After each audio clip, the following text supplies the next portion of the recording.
Hello പ്രിയപ്പെട്ടവരെ, എല്ലാവർക്കും ഏതൻ അക്വേറിയയുടെ പുതിയൊരു വീഡിയോയിലേക്ക് സ്വാഗതം.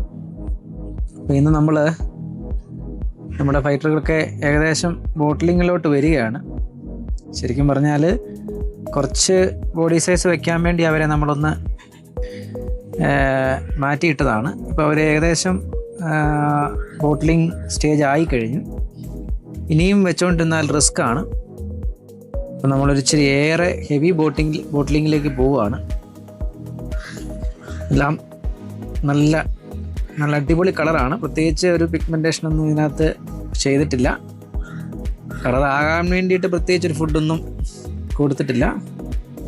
അപ്പോൾ ഏകദേശം എല്ലാവരും തന്നെ ബോട്ടിലിങ്ങിനായിട്ടുണ്ട്. ഇത് കണ്ടില്ലേ, കുറച്ച് പീസസ് ഓൾറെഡി ബോട്ടിൽ ചെയ്ത് ഞാൻ. ഇനി ബാക്കി വരുന്നതും കൂടെ ഇന്നും നാളെയൊക്കെ ആയിട്ട് നമ്മൾ ബോട്ടിൽ ചെയ്യാനാണ് വിചാരിക്കുന്നത്. അപ്പം മഴയുടെ കാലാവസ്ഥയുടെയൊക്കെ ഒരു പ്രശ്നം ഉണ്ടായിരുന്നു. ഈ ബാച്ചിൽ നിന്ന് കുറച്ച് നമ്മൾ മാറ്റി. ഈ ഒരു ബാച്ചിൽ നിന്നും കുറച്ച് എടുക്കാനായിട്ടുണ്ട്. മെയിനായിട്ട് റെഡും ബ്ലൂ ആണ് ബോട്ടിലിങ്ങിൽ കിടക്കുന്നത്. പിന്നെ നമ്മുടെ കയ്യിൽ അത്യാവശ്യം ടൈഗർ യെല്ലോ ടൈഗർ ഗപ്പി അത്യാവശ്യം കൊടുക്കാനുണ്ട് കേട്ടോ. നമുക്ക് ആർക്കെങ്കിലും ആവശ്യമുണ്ടെങ്കിൽ പറഞ്ഞാൽ കൊറിയർ അയച്ചു തരാൻ പറ്റും. നല്ല ക്വാളിറ്റിയാണ്. എല്ലാം സെമി അഡൽട്ട് സൈസാണ്. പെർഫെക്റ്റ് ബ്രീഡിംഗ് പെയറായിരിക്കും. അപ്പോൾ ഇതാരെങ്കിലും ആവശ്യമുണ്ടെങ്കിൽ വിളിച്ചാൽ മതി. ഇപ്പോൾ തന്നെ നമ്മുടെ കയ്യിലൊരു ലാവൻഡർ ഡംബോ ആയി വരുന്നുണ്ട്. ബോട്ടിൽ ചെയ്യാറായിട്ടില്ല, അത് കുറച്ച് ആയി വരുന്നതേ ഉള്ളൂ. ഇപ്പോൾ നിലവിൽ റെഡും ബ്ലൂ ആണ് നമുക്ക് ബോട്ടിൽ ചെയ്യാനുള്ളത്.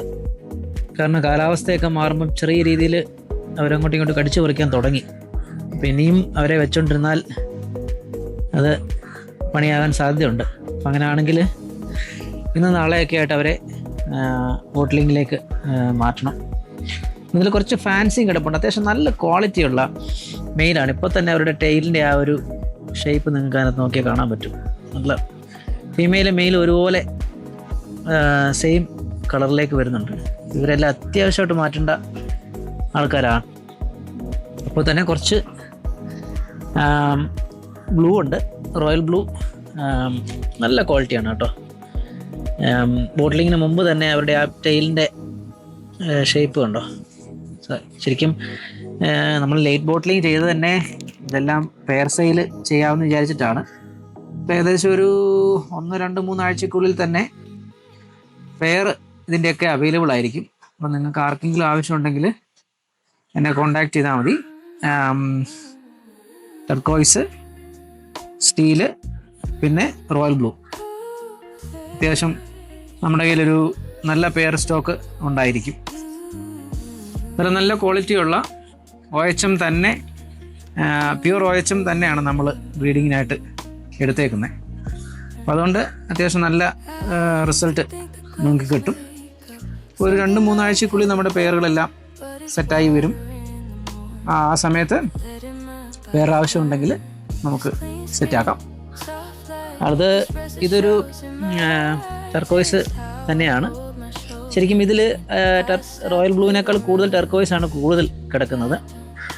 ഇതിൻ്റെ ടെയില് ശരിക്കും പറഞ്ഞാൽ മെയിലിൻ്റെ ടെയില് എങ്ങനെയാണോ അതുപോലെ ആയിരിക്കും ഫീമെയിലിൻ്റെ ടെയിലും. അതിൻ്റെ പേരൻസ് അങ്ങനെ ആയിരുന്നു. നമ്മുടെ കയ്യിലുണ്ടായിരുന്നൊരു ഫുള്ള് OHM ബാച്ചിൻ്റെ ഒരു ആ പേരൻറ്റിൽ നിന്ന് നമ്മൾ ചെയ്തെടുത്തതാണ്. ഇനിയും ഇതൊക്കെയാണ് അടുത്ത ആഴ്ചയോടുകൂടെ ഇവരെയും ബോട്ടിലിൽ കയറ്റാറാകും എന്നാണ് പ്രതീക്ഷിക്കുന്നത്. അപ്പം നിലവിൽ നമുക്ക് ഈ ഒരു റോയൽ ബ്ലൂ ബാച്ചിനെ നമുക്ക് ബ്രീഡിങ്ങിനായിട്ട് കയറ്റണം. അപ്പോൾ തന്നെ ഈ ഒരു റെഡ് ബാച്ചിനെയും നമുക്ക് കയറ്റാനായിട്ടുണ്ട്. ഇതുകൊണ്ട് അതിൻ്റെ കൂടെ ഈ കാണുന്ന ഒരു ബാച്ചിനെ കൂടെ കയറ്റാനാണ്. ഇനി ഇതൊന്നുമല്ല, വേറൊരു സെറ്റ് ഇവിടെ ഉണ്ട്. പക്ഷെ അതുകൂടെ നമുക്ക് നോക്കാം അവരെന്തായെന്ന്. ഇത് ശരിക്കും തായ് ഫ്ലാഗാണ്. എണ്ണം ഒരിച്ചിരി കുറവാണ്. ലിമിറ്റഡ് ആയിട്ടുള്ള കുറച്ച് മെയിൽസ് മാത്രമേ ഇതിനകത്തുള്ളൂ. അപ്പോൾ ഇതും ഞാൻ പെയറായിട്ട് സെല് ചെയ്യാനായിട്ടാണ് ഉദ്ദേശിക്കുന്നത്. അതുകൊണ്ടാണ് അവരെയും ലേറ്റായിട്ട് ബോട്ടിൽ ചെയ്തത്. നല്ല ക്വാളിറ്റിയാണ് കേട്ടോ. അവരെയും നമുക്ക് ഈ കൂടെ റെഡ് ബോട്ടിൽ ചെയ്യുന്ന ആ ടൈമിൽ ചെയ്യേണ്ടതായിട്ടുണ്ട്. ഞാൻ കുറച്ച് ദിവസത്തേക്ക് ഔട്ട് ഓഫ് സ്റ്റേഷൻ ആകുവാണ്. അപ്പോൾ അതിന് മുമ്പ് ഇവരെ ഒന്ന് ബോട്ടിൽ കയറി കഴിഞ്ഞാൽ നമ്മുടെ കാലാവസ്ഥയൊക്കെ വെച്ച് നോക്കുമ്പം ഒരു നേരം തീറ്റ കൊടുത്താലും വലിയ പ്രശ്നമൊന്നും വരികയില്ല. ശരിക്കും പറഞ്ഞാൽ മഴ സമയമായതുകൊണ്ട് വൺ ടൈം ഫീഡിങ് മാത്രമേ നമ്മളിപ്പോൾ നിലവിലിവിടെ ചെയ്യുന്നുള്ളൂ. ഒരുപാട് ഫീഡ് കൊടുത്ത് നമുക്ക് വാട്ടർ ചേഞ്ച് കൊടുക്കാൻ പറ്റാതെ വന്നാൽ അതൊരു പ്രയാസമായിട്ട് വരാതിരിക്കാനായിട്ട് നമുക്ക് അത്യാവശ്യം ഫീഡുകൾ മാത്രമേ ഡെയിലി ഒരു വൺ ടൈം മാത്രമേ കൊടുക്കുന്നുള്ളൂ. കാരണം ഒന്ന് സൺലൈറ്റ് കുറവാണ്, ചൂട് കുറവാണ്, നല്ല തണുപ്പ് വന്നാൽ ഫിൻട്രോട്ട് പോലുള്ള കാര്യങ്ങളൊക്കെ വരാൻ സാധ്യത ഉള്ളതുകൊണ്ട് ആ രീതിയിൽ വെയിറ്റ് ചെയ്തിട്ടാണ് നമ്മളിപ്പോൾ ഫീഡ് ചെയ്തുകൊണ്ടിരിക്കുന്നത്. അപ്പോൾ ഒരു നേരം മാത്രമാണ് ഇപ്പോൾ നമ്മൾ കൊടുത്തുകൊണ്ടിരിക്കുന്നത്. അപ്പോൾ ഇവരെ കൂടെ ഈ റെഡിൻ്റെ കൂടെ ബോട്ടിൽ ചെയ്യണം. എല്ലാം കൂടെ ഏകദേശം ഒരു അറൗണ്ട് 200 മെയിൽസ് വരാനായിട്ടുള്ള സാധ്യതയുണ്ട്. അത്രയാണ് ഈ ബാച്ചിൽ ഞാൻ പ്രതീക്ഷിക്കുന്നത്. അതിൽ കൂടുതൽ കിട്ടിയാൽ ഹാപ്പി. ഇതിപ്പം ഇതിൽ ശരിക്കും പറഞ്ഞാൽ നമുക്ക് പെയർ ചെയ്യാനായിട്ടുള്ള പീസസ് മാത്രമേ കാണാൻ സാധ്യതയുള്ളെന്ന് തോന്നുന്നു ബോട്ടിൽ ചെയ്ത് വരുമ്പോൾ. കാരണം ഇതെല്ലാം യൂണിഫോം സൈസ് അല്ല. അവരെല്ലാം ഒന്ന് സൈസ് വെച്ച് വരുമ്പോഴേക്കും ചിലപ്പം നമ്മൾ പറഞ്ഞതിനേക്കാൾ കൂടുതൽ എണ്ണം മെയിൽ വരാനായിട്ടുള്ള സാധ്യതയുണ്ട്. പക്ഷേ നിലവിലത്തെ ഒരു സ്ഥിതി വെച്ചിട്ട് ഇപ്പോൾ ഇതിനകത്തൊരു അറൗണ്ട് ഒരു 30 മെയിൽ കൂടുതൽ കാണാൻ സാധ്യത കുറവാണ്.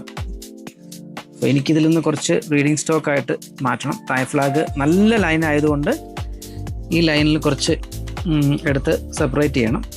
ബാക്കി വരുന്നത് നമുക്ക് പെയർ സെറ്റ് ചെയ്യാനായിട്ടാണ് ഉദ്ദേശിക്കുന്നത്. അപ്പോൾ ഈ 2 ബാച്ച് ഏകദേശം ഉടനെ തന്നെ ബോട്ടിൽ ചെയ്യേണ്ടതായിട്ടുണ്ട്. ഇവിടെയും ഒരു ബാച്ച് റെഡിയായി വരുന്നുണ്ട്. അതും അടുത്ത ആഴ്ചയൊക്കെ ആയിട്ട് ഇവരെയും ബോട്ടിൽ ചെയ്യേണ്ടി വരും. ഇത് ശരിക്കും നമ്മുടെ മസ്റ്റാർഡ്, പിന്നെ അതിലൊരു HMBK ബാച്ചുണ്ട്. അവരെല്ലാം കൂടെ മിക്സായിട്ടാണ് വളരുന്നത്. അപ്പോൾ ഇതൊരു 2 ആഴ്ചയും കൂടെ ഇങ്ങനെ വരണം എന്നാണ് തോന്നുന്നത്. ബോഡിയൊക്കെ ആയി വരുന്നതേ ഉള്ളൂ. അപ്പോൾ അതിൽ ആദ്യം മസ്റ്റാർഡ് മാറും, പിന്നെ ബാക്കി കിടക്കുന്ന HMBK കോഴിയുണ്ട്. അത് കളറേഷനായി വരുന്നതേ ഉള്ളൂ. അതുകൊണ്ടില്ലേ ബോഡിയിലൊക്കെ യെല്ലോയിഷ് കയറുന്നതേ ഉള്ളൂ. പാറ്റേണൊക്കെ റെഡിയായി വരുന്നതേ ഉള്ളൂ. അപ്പം പിന്നെ മാറ്റാൻ ഇച്ചിരി സമയം എടുക്കും. അപ്പോൾ അതുവരെ നമുക്ക് മറ്റുള്ളതിനൊക്കെ ബോട്ടിൽ ചെയ്ത് തീരും. ഏകദേശം ഒരു 200-250 ബോട്ടിലാണ് നിലവിൽ നമ്മുടെ ഉള്ളത്. അതിൽ കൂടുതൽ വന്നു കഴിഞ്ഞാൽ അത് ബോട്ടിലിങ്ങിനെ ബാധിക്കും. ബോട്ടിൽസ് നമ്മുടെ ആവശ്യത്തിനുണ്ടായിരുന്നു, പക്ഷേ ആ ബോട്ടിൽ ഒക്കെ അങ്ങോട്ടും ഇങ്ങോട്ടും കുറേ ഒക്കെ ഡാമേജ് വരികയൊക്കെ ചെയ്തിട്ടാണ് അത് പോയത്. അപ്പോൾ ഇതെല്ലാം ഈ ബാച്ച് വന്നു കഴിഞ്ഞാൽ പിന്നെ HMBK ആകുമ്പം കുറച്ചുകൂടെ ചെറിയ ബോട്ടിൽസ് എവിടെയെങ്കിലും എടുത്തു കഴിഞ്ഞാൽ നമുക്ക് ആ ചെറിയ ബോട്ടിൽസിനകത്ത് റെയർ ചെയ്തെടുക്കാൻ പറ്റും. പക്ഷേ OHMന് അത് പറ്റത്തില്ല. മിനിമം 2 ലിറ്ററിൻ്റെ ആ ഒരു വലിയ ബോട്ടിൽ തന്നെ അതിന് നമുക്ക് വേണം. അപ്പോൾ ഇത് ശരിക്കും വാട്ടർ ചേഞ്ചൊക്കെ കൊടുത്തവരെ നിർത്തിയേക്കുവാണ്. ചെറിയ ചെറിയ ബോഡി പെയിൻറ്റിംഗ് ഒക്കെ ഉണ്ട്. അത് ബോട്ടിലോട്ട് കയറി വാട്ടർ ചേഞ്ചൊക്കെ വരുമ്പോഴത്തേക്കിന് മാറ്റം വരാനുള്ള സാധ്യത ആണ് കൂടുതലായിട്ടും. അപ്പോൾ ഇതൊക്കെയാണ് നമ്മുടെ നിലവിലുള്ള അപ്ഡേറ്റ്. അപ്പം ബോട്ടിലിങ് ഏകദേശം തുടങ്ങിക്കഴിഞ്ഞു. ഇന്നും നാളെയൊക്കെ ആയിട്ട് ഈ ബോട്ടിലിങ് കംപ്ലീറ്റ് ചെയ്യാൻ പറ്റുമെന്നാണ് ഞാൻ വിചാരിക്കുന്നത്. അപ്പോൾ പുതിയ അപ്ഡേറ്റ്സിന് വേണ്ടി വെയിറ്റ് ചെയ്യുക. അപ്പോൾ വീണ്ടും ഈ ബോട്ടിലിങ്ങിന് കഴിഞ്ഞിട്ട് നമുക്ക് കാണാം. Thank you.